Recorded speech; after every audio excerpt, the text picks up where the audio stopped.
All right, so very happy to welcome my guests in the studio. Shumba munofarere. Wonderful. I read it right, tinaro. I did not tend. Akili munofarere. Musimba rumbi. Lovely, good to have you. Ndafunga muchawedzera kazvimwe magunanzi pa magunanzi aiwa tinosimba. Yeah, we are doing okay. I think things are fine. Wonderful. Wonderful. We always need to be positive in as much as we have some challenges, but I think there are some them we have positives. I like that approach. And last but certainly not least, Khumalo munofarere.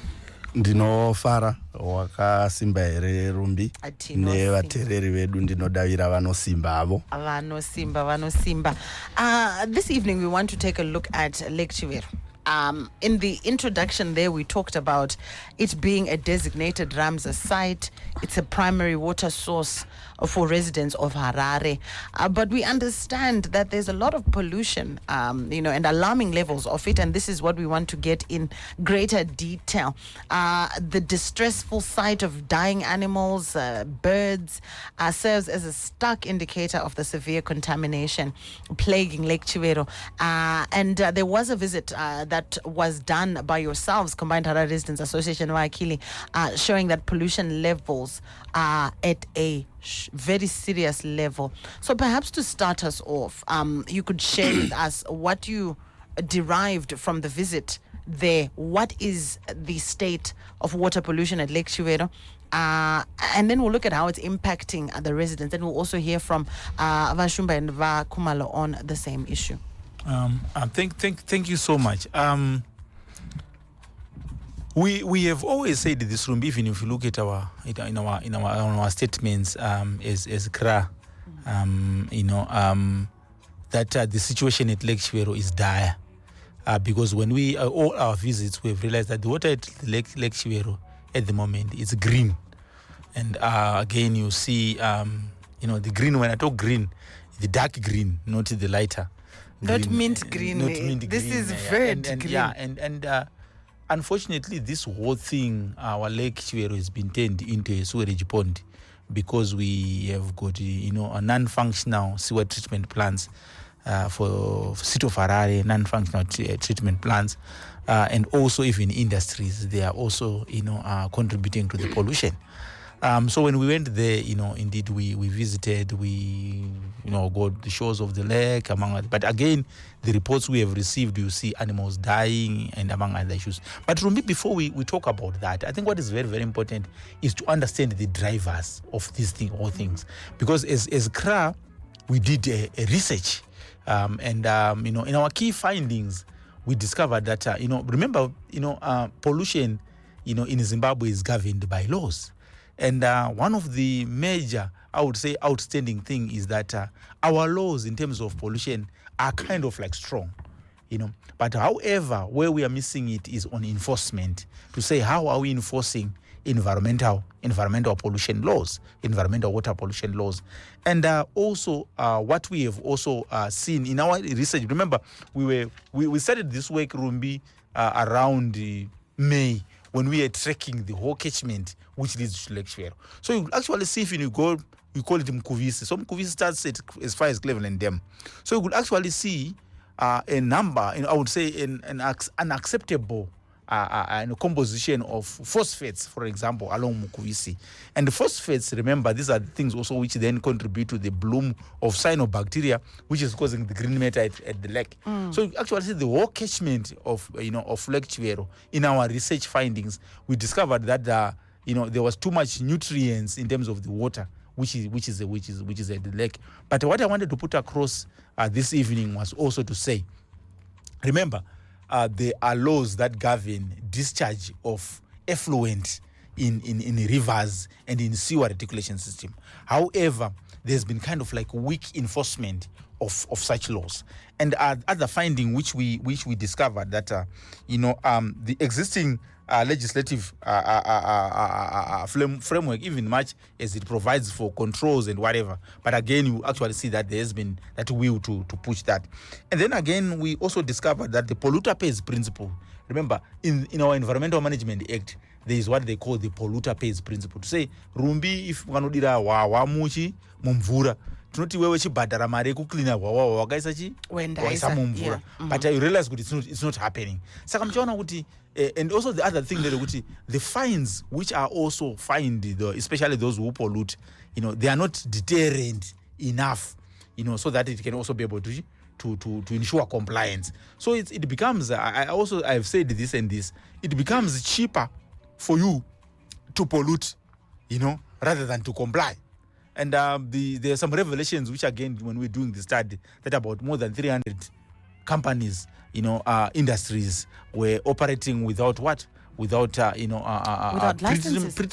pre-treatment facilities. So in terms of section 59, if I'm not mistaken, of the Environmental Management Act, it provides for that, industries, or if you want to do business, or we are in the industrial area, each company or each industrial company, or they need to have pre-treatment facility to say, before you discharge into the sewer reticulation of the local authority, you need to first pre-treat your effluent, so that it can be able to meet certain standards. So again, you realize that there are some revelations that there are many institutions that are not complying to those provisions. Hence, we see what we are seeing at the lake. So we need also to be able to track, to say, where are these problems coming from?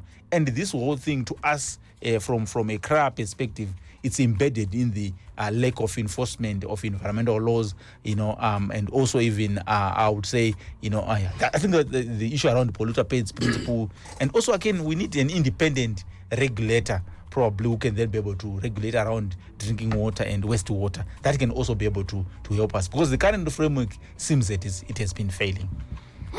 Yeah, and Avananzwa kumerera muchitaura Mr. Akili. Shumba, let's take a look at how long this issue has been ongoing. For someone listening who might say, how is Lake Chivero being polluted going to affect me as a Harare resident? How is this affecting residents? So the major issue is around firstly the cost of treating water. If they tell you that we use around 2.5 million every month to treat water, and we are talking of about 9 water treatment chemicals, but when you look at other local authorities, they use on average 3 water treatment chemicals, because their water bodies are not polluted. So the cost to the ratepayer is 2.5 million. But further to that, the deterioration in the water distribution infrastructure has resulted in around 60% of treated water going to waste. They call it non-revenue water. So when the people don't have water, they must be thinking about the non-revenue water, the cost of the discharge of untreated sewer into our rivers that lead into Chivero.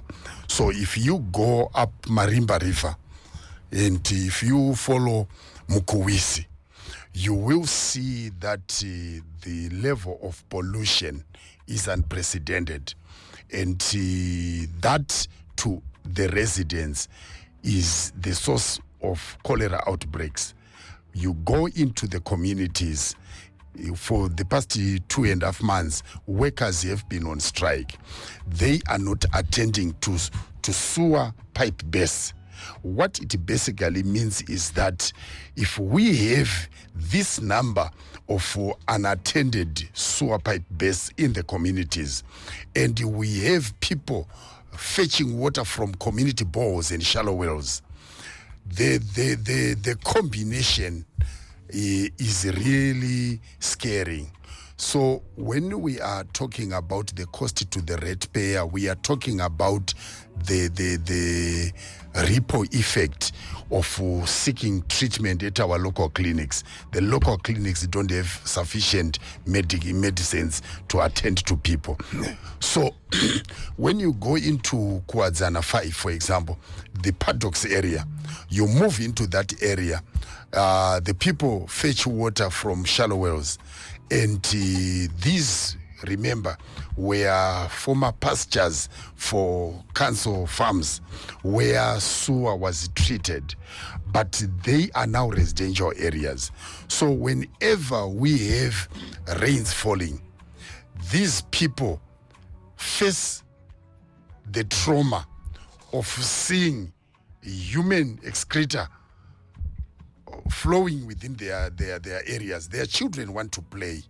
The mothers want to do laundry. And we are talking of a world-class city by 2025, and we are in October, and these issues are not being attended. So to me, the reflection on the pollution of Lake Chivero, that is the later stage, but the earlier part that impacts on the citizens' well-being, the air we breathe, the water we use daily. A lot of residents fear drinking council water, because when you put it in a container overnight, the next morning you look at it, it's a greenish brownish in color. It has visible sediments. Those impurities frighten people, and we do not actually have I think the quantified data on how much maybe diseases are accruing in people's bodies.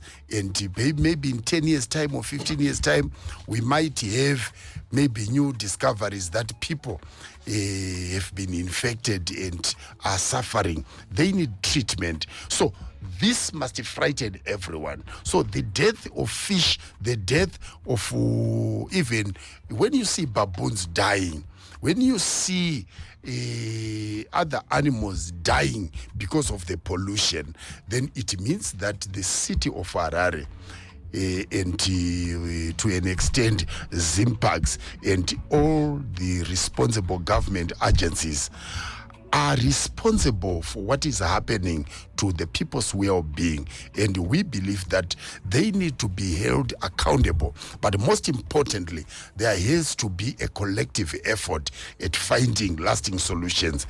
That is, we must not hide when we have unattended sewer pipes. We must not hide that our people are attending.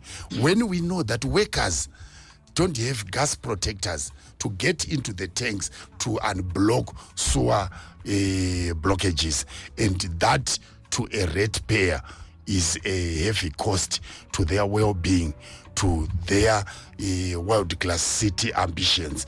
And when that is happening, we don't see it being achieved. Thank you.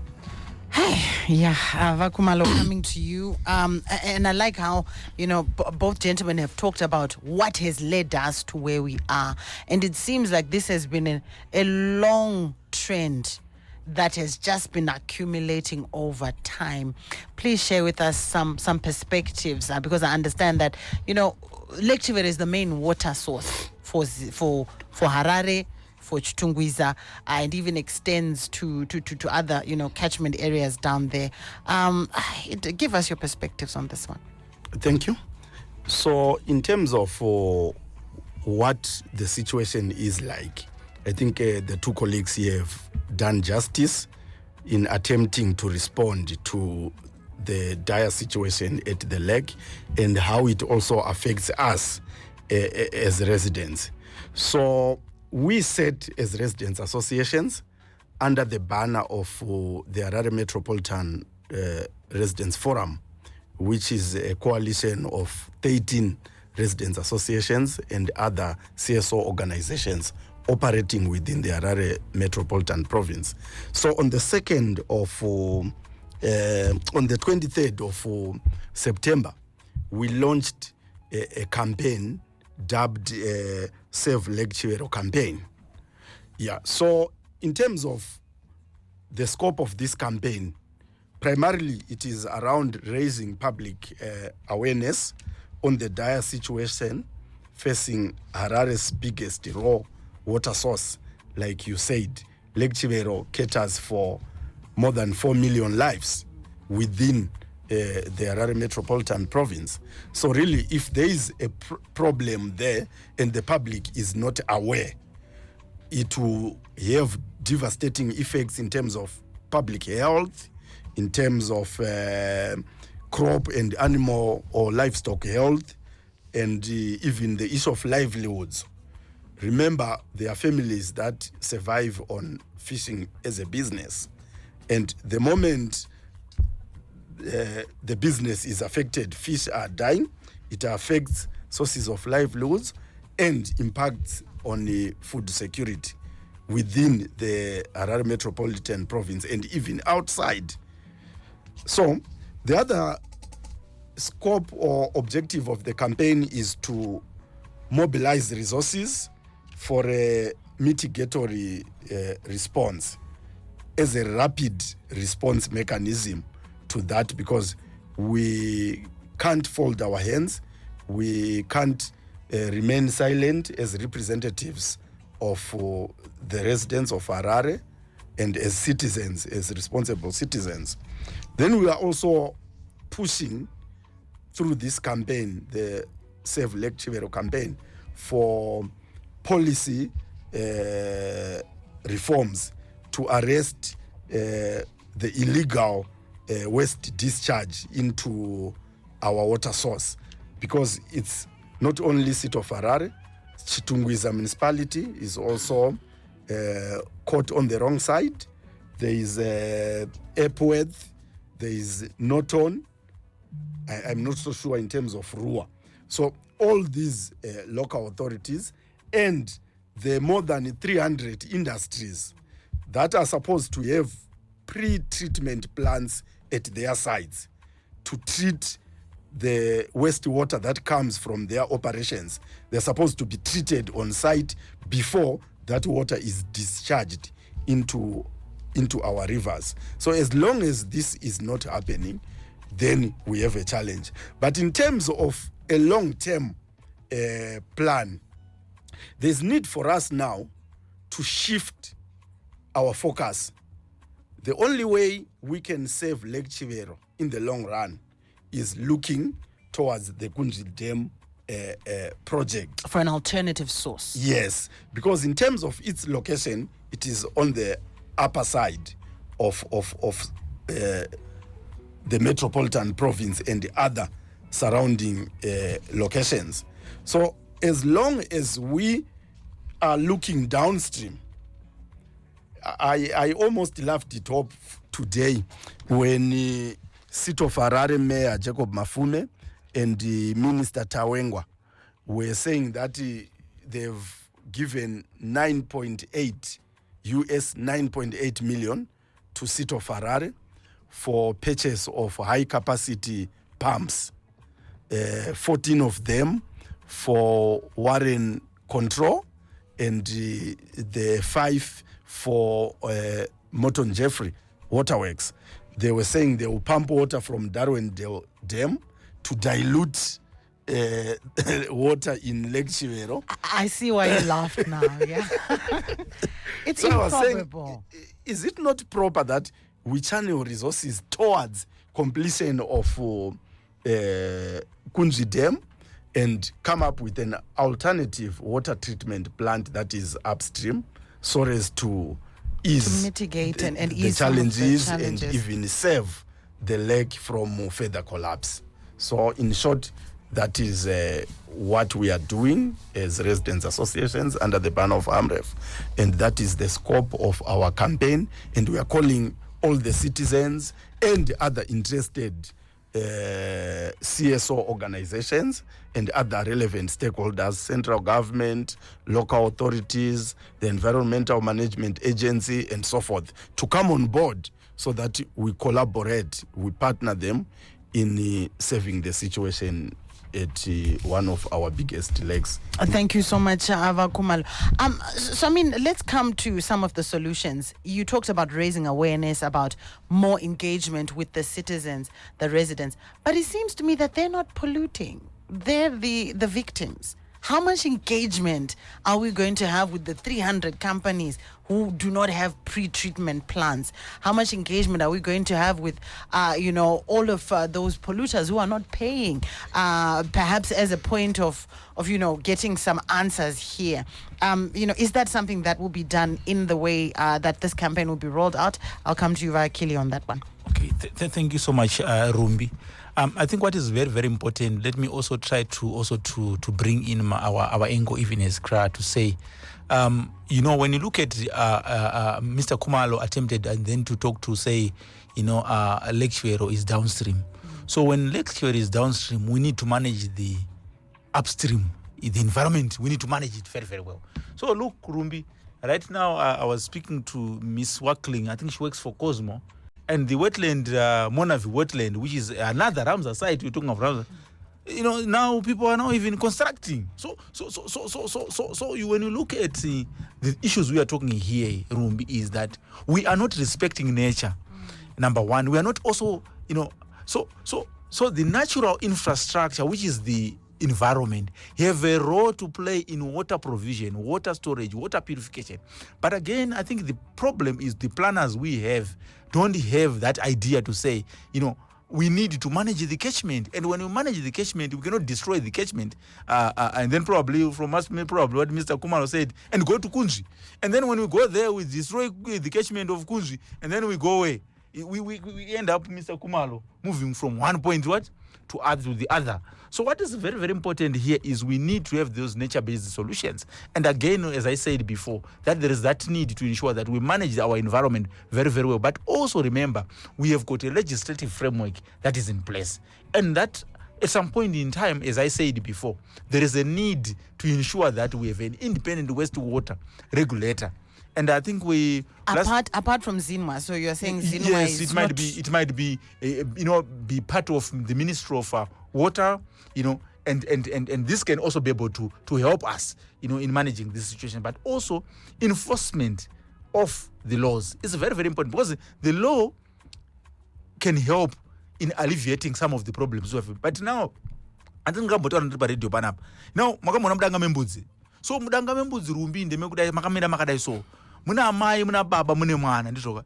Saka iri kutunga mziyondo inenge chitonga. Mwana anogona kufuma achitunga dzese dziri memuye, And this is the current situation we have, where angofunga kuti zvandezi zvanoda mwangofunga kudira tsvina, someone does not have a pre-treatment facility, and tomorrow you have got the people ripping or chewing wetlands across and all those things. So we are in a serious predicament. And again, I think we have reiterated what we have seen, also observed, is that there's kind of like a race against the Harare master plan, Mr. Shumba and others, So people are racing against what? The master plan. So because when we approve the master plan, some developments will not be allowed.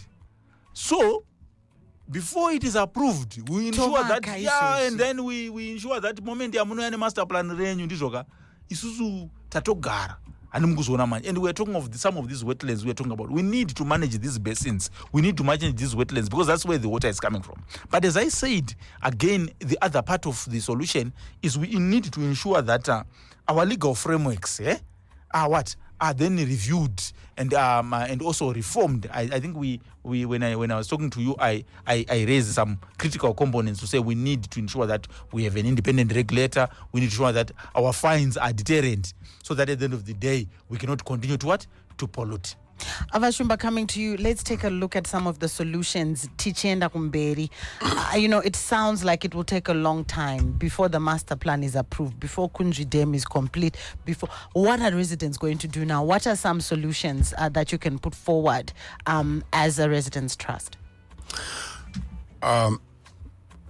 The communities have they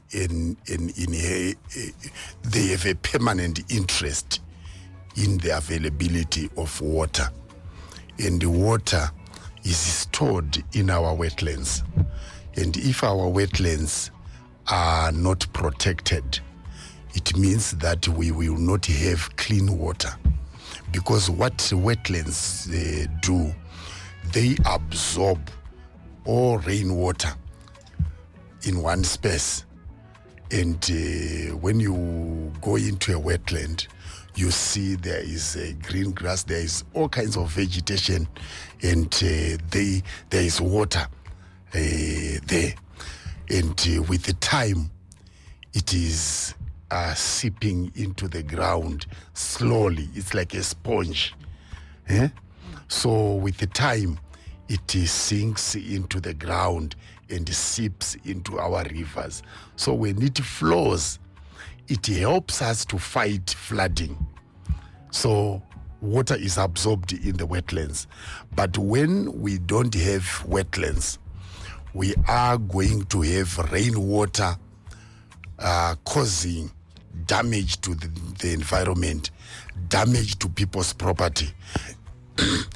So communities have to come together to be stewards of their community wetlands.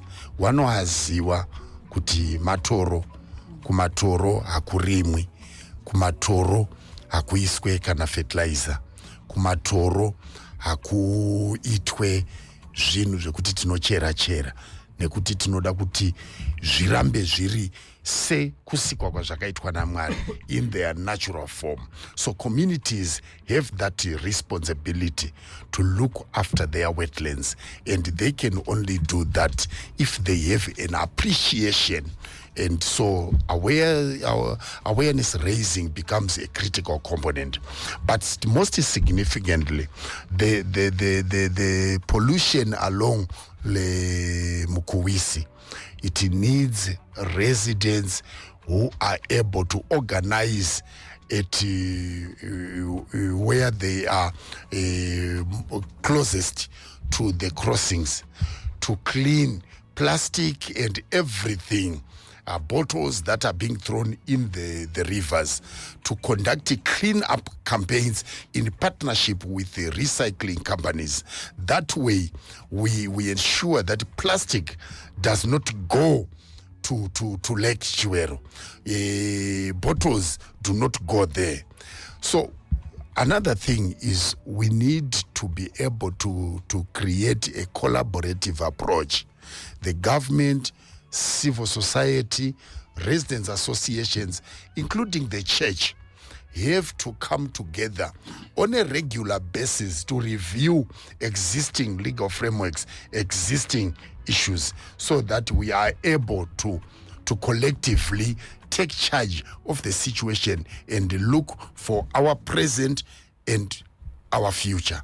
Thank you. Thank you so much, Shumba. Coming to you, Khumalo. Solutions. I know a lot has been said by your colleagues here. Perhaps Pavasiri, Tichitara, Nevagari, Harare. What can we do in the meantime? I liked what you said, that many people, maybe I'm not geography, I don't know, but they might not understand that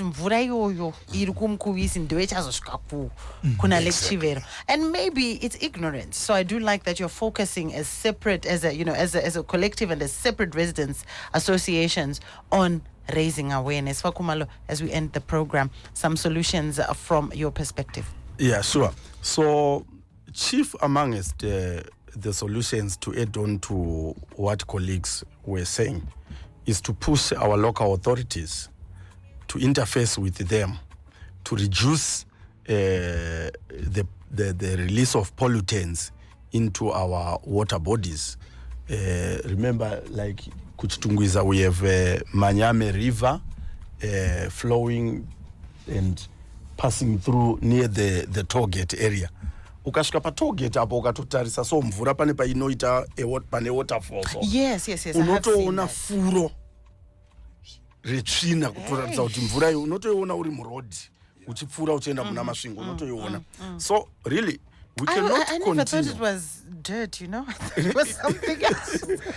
It's actually appears as if yadirwa safe. Izvozvo I've seen that. Yeah. So ichina. So we cannot continue at that rate. And adding on to that as well, we have had the blooming of the so-called mining industry in Zimbabwe. especially the coming of our close friends from the East, the Chinese. They also use chemicals, release those chemicals into what? Into our rivers. We also have the alluvial gold pannas. They release also the chemicals into what? Into our water bodies. So the issue of accumulation of nutrients in Lake Chivero will continue. And the cyanobacteria that my colleagues referred to, it will bloom. And we might end up having a situation where Lake Chivero would have completely collapsed, and the metropolitan province runs a risk of remaining without a source of raw water. And this can happen within the next 5 years if we continue at this rate. So really, for me, it is very painful when we have policymakers thinking of diluting the level of pollution in Lake Chivero by taking water from Darwin Dam, which is further downstream. Some of the polluted water from Lake Chivero actually find its way to Darwin as well. Yes, to Darwin Dam. Hey. Yeah, Rumbi, let me just come in there. Yeah. Like from what Mr. Khumalo is saying. So when the city of Harare purifies water, where does that dirty water goes to? It then keeps discharged flowing. discharged into the Manyame River, Oh and then my goes to Darwin Dam. goodness. And then we buy pumps to then try to dilute what the water. So I think we need sometimes to be very, very serious, especially around these issues. There is that need of level of seriousness. Our appeal, if that money could have been used in rehabilitating Matimari 9.8 million. If that money could have been used in rehabilitating sewer infrastructure in Chitungwiza and Harare, it could have helped. Even if you go to the engineers, real engineers in the city of Harare, who will tell you that the solution, the quick solution, I'm talking about the real engineers, not those who behave like politicians. Real engineers will tell you that if they deal with sewer treatment, those the Chra and the FEL, it can also improve water quality and quantity. And that's also the solution. As I conclude, also probably. Wonderful. We're fast running out of time. The good thing I just wanted to chip in before Mr. Shumba. The thing is, Minister Garwe said that the president will be launching the privatization of Harare Water and handing it over to Chra Private Limited. And we are a bit worried in terms of the timing of the pumping in of 9.8 million US dollars, whether this money is going directly to the local authority or to prepare the groundwork for privatization of what? Of Harare Water. And that's definitely a conversation that we need to have and continue on another day. Shumba, your very quick parting shot. So what we are seeing, like he has been raised, as long as the city of Harare is discharging untreated sewage into our rivers leading to Chivero, we are not addressing the real issue. The real issue is about the pollution faced by the city of Harare and upstream by major industries known to the government, known to the Environment Management Agency, and known to all the policymakers. We have to address that if we want to address issues of pollution in Lake Chivero. Beyond that, we are just playing with money and putting it into private hands, and that is dangerous for the citizenry. Thank you so much, gentlemen. We unfortunately have run out of time, but I think the elephant in the room definitely needs to be addressed with all the points that you have made. And we'll continue to push, I think, to get policymakers also as part of this conversation, because in that how that's a solution. I was even thinking, what about, getting scientists? Let's get some hydrogen, 2 parts hydrogen and oxygen. We have water. Exactly. That is portable. But gentlemen, thank you so much. Many thanks to marvelous Khumalo, Ruben, Akili, and to Prescious Shumba. And Shatombo. But thank you, gentlemen. I think we needed to know how bad the situation is, and that we all have a collective responsibility to hold duty bearers to task and to act. Having clean and potable water is a right constitutionally, so we must hold them to account. Thank you, gentlemen, and have a good evening. Thank you very much. With that, the time is exactly 7 o'clock. It's time for the news.